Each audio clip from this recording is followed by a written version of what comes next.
اقلیم، مذهب، سنت و سیستم‌های باور معنوی در تجاربمان تأثیر دارند. اما مکانیسم اساسی درباره اینکه ما چقدر گیر کرده ایم، حرص و بیزاری، طرحریزی و تعامل دوگانه با آنچه که طرح کرده ایم در هر جایی مشابه است. این همان چیز منفی است که ما در تجارب احساساتی داریم. در یک گفته معروف تبتی میگوید به منظور از بین بردن شک درباره صلاحیت آموزه، دودمان و تاریخ آن را باید شرح داد. بنابراین من این کتاب را با یک داستان کوتاهی از زندگیم آغاز می کنم. مدتی بعد از اینکه تبت توسط چین تصرف شد و والدینم از تبت خارج شدند، من به دنیا آمدم. شرایط سخت بود و والدینم من را در یک پانسیون شبانه روزی مسیحی گذاشتند، جایی که امیدوار بودند از من محافظت شود.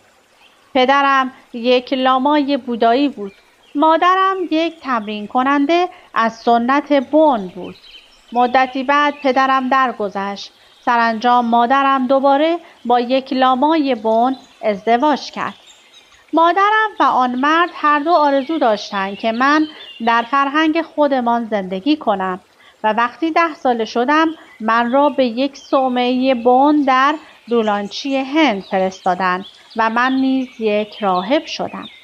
بعد از مدتی زندگی در صومعه من توسط لوپون آموزگار اسقف سانگیه تنزین رینوچه به عنوان تناسخ کیو نکتول ریپونچه شناخته شدم. یک عالم، آموزگار معنوی، نویسنده و استاد مدیتیشن مشهور و نامی.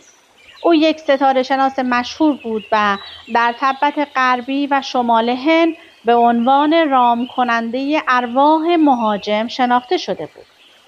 او بعدها نیز به عنوان یک شفا دهنده با توانایی‌های حیرت انگیز شناخته شد. یکی از بانیان او یک پادشاه محلی از هیماچال در شمال هند بود. این پادشاه و همسرش نمی توانستند بچه دار شوند. آنها از کینوکتول رینوچه درخواست کمک کردند که او نیز پذیرفت.